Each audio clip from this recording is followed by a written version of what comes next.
Okay, so let's start with the number 1%. Sounds incredibly low, right? Well, that's the official divorce rate in India, one of the lowest in the entire world. On the surface, it paints this picture of, rock-solid marital stability, of tradition holding strong. But as you can probably guess, that number, it doesn't even begin to tell the whole story. Because if you zoom in, say on India's big cities, places like Delhi, Mumbai, Bangalore, that picture just completely shatters. I mean, in the last decade alone, the divorce rate there has shot up by 30, even 40%. Now, that's not just a little bump. It's a huge social shift happening right in the heart of urban India. So the real question is, what's going on? What's driving this? And before we even get into the why, we have to talk about the stakes because they are incredibly high. This quote from activist Rafia Afi, it just says it all. For so many women, the choice isn't as simple as should I stay or should I go? No, it's often a tragic, heartbreaking calculation where the cultural shame of divorce can feel like a fate that's literally worse than death. So yeah, what we're really witnessing here is a huge crack forming in a tradition that's centuries old. All right, let's get into it. What are the drivers of this change? Why is this ancient institution facing such a modern reckoning? Okay, so none of these things exist in a vacuum, right? They're all tangled together. You've got more women getting educated, becoming financially independent, and that's fueling this massive ideological shift. The whole idea of marriage is changing from being just a lifelong duty to something that should be about personal well-being, about partnership. And you can think of urbanization as the accelerator for all of this, It throws people into this mix of new ideas that really challenge those old-school gender roles. And you can see the impact of that shift in this number, 70%. Both in India and around the world, women are the ones initiating about 70% of all divorces. So this isn't just a story about failing marriages. It's really a story about women becoming empowered enough, both financially and socially, to walk away from relationships that are abusive or just plain unfulfilling. And this is where the story gets really complex, because the decision to end a marriage in India is a story of two totally different, starkly contrasting realities. It's a story of both freedom and of intense fear.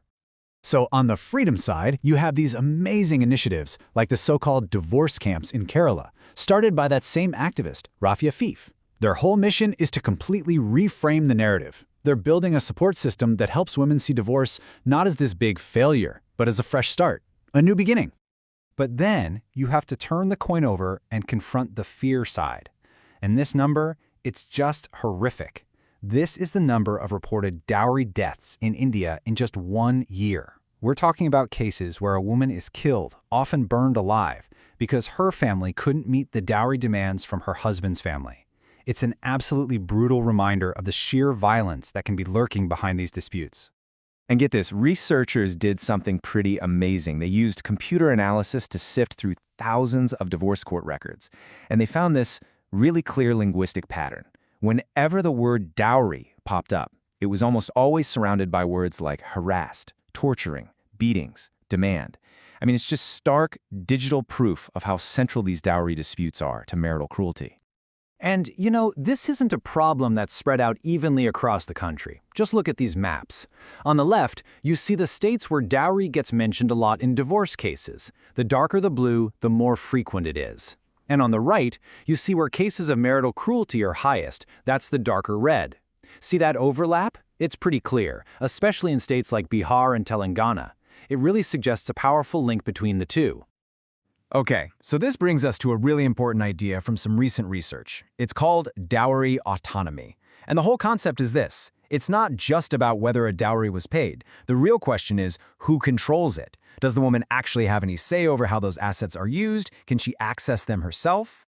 And this right here is the key finding. It's a total game changer. When a woman has zero control over her dowry, it actually becomes a weapon against her. It makes her a target for extortion, for violence. But when she does have that autonomy, when she controls it, when it's her asset, it completely flips the script. It becomes a financial safety net. It gives her the power, the resources to either protect herself or to get out of a bad situation. So yeah, the control, it's everything. So, okay, we've talked legal, we've talked financial, but there's this other massive piece of the puzzle. It's been called the dutiful wife dogma, and it's all about the immense, overwhelming cultural pressure to just endure. This phrase, which writer Sajna Abdul talks about, it just perfectly captures this deep, deep cultural belief. The idea that for generations, Women in India have been taught that their whole purpose, their dharma, is to sacrifice their own personal happiness for the good of the family, for family honor. And that leads to this really painful generational clash. You hear this sentiment all the time. A young woman tries to leave a bad marriage and she looks for support, but she doesn't find it, not even from the older women in her own family. Instead of empathy, she gets this expectation that she should just suck it up and suffer in silence because that's what they did. So you see how all these unspoken rules basically build a cage, right? Society has this tendency to romanticize a woman's silent suffering, to see it as some kind of noble sacrifice. Divorce isn't just a personal failure, it's a huge source of shame for the entire family. And on top of all that, emotional abuse is so normalized, so common, that a lot of women don't even have the words to describe what's happening to them. But here's the thing. All of these individual acts of courage, every woman who decides to leave, they're all adding up. And together, they're starting to create a whole new reality for India. They're reshaping what relationships look like, what families look like, and what the future might hold. And when you look at the data, you can see this is part of a much bigger trend. It's not just about divorce rates going up. You also see more people in India choosing to stay single. And the number of DINK couples, that's double income, no kids, that's on the rise too. It's all pointing in the same direction, a major shift away from traditional family structures. Which really brings us to the biggest question of all. Is what we're seeing a fundamental shift in India's cultural DNA? Is the whole country moving away from that traditional collectivist mindset where the group always comes first, towards something more individualistic, something more focused on personal happiness and fulfillment?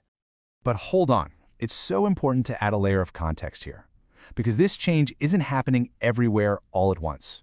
You really have a tale of two Indias. All this rapid social change we've been talking about, it's mostly an urban thing, happening among the 30% of people who live in cities. For the other 70% out in rural India, those traditional values and intense social pressures are still very much the dominant force. And so that leaves us with this final, massive question.